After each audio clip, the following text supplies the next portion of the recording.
Hello everyone, in this video I will demonstrate how to create a sample student expenses tracker using Microsoft Excel.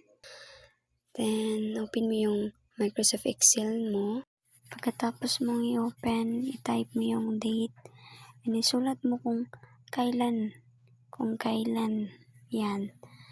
And then, para mas madali mong makopy yan lahat, pindutin mo lang yan. Then, pindutin mo yung fill in, then parang yun lang gagawin mo. Lagay mo din yung descriptions. Sunod is category naman. Then, pinalakihan ko siya. Then, ang sunod naman yan is amount. Pinalakihan ko rin yan para mas makita talaga. And then, the last naman yan is the total expenses. So, pinalakihan ko rin din yan. Then, sulat na rin natin yung mga description niya. So, first is lunch. Second is uniform. And then, the printing. And then, the snack. And also the tricycle fare. Then, sunod naman tayo sa category. Yung lunch is food. Sa uniform is clothing. While sa printing is sa education siya na category. Then snack is food yan. Tricycle fare is sa transportation yan.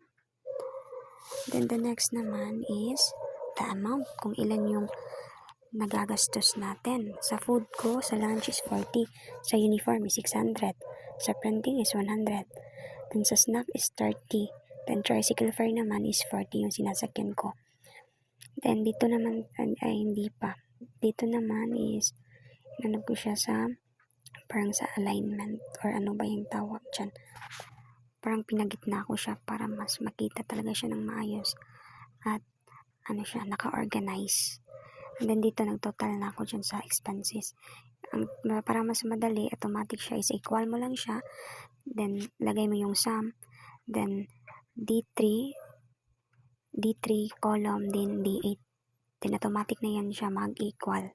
So, 810 lahat yung total expenses ko. Then, sa susunod naman natin gagawin is maglalagay tayo ng dito is sinilate ko yung category at amount at pinindot ko yung nasa gilid at pinindot ko yung insert at pinili ko yung pie chart. So, dito is automatic na siya na i-highlight mo yung category at amount. Pipiliin mo yung kung ano yung chart na mo. Automatic siya na yung gagawa. At kung ilang percent yun, siya na yung gagawa sa pinili mong anong chart yung gusto mo. Tsaka yan, nilagay ko siya sa maayos. And then, dyan na banda is i-highlight ko yung 100 pataas na total expenses ko na nagasto ko.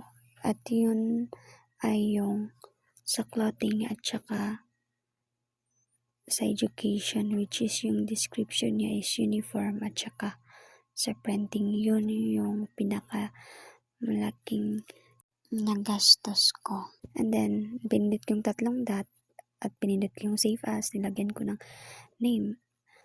It's up to you kung anong ilalagay yung name sa ginawa nyong ito. Ako, pangalan ko, apelyido ko, at saka kung anong week yun. And then, tapos save. Pagkatapos na. Then, yun lang. Thank you. Bye-bye.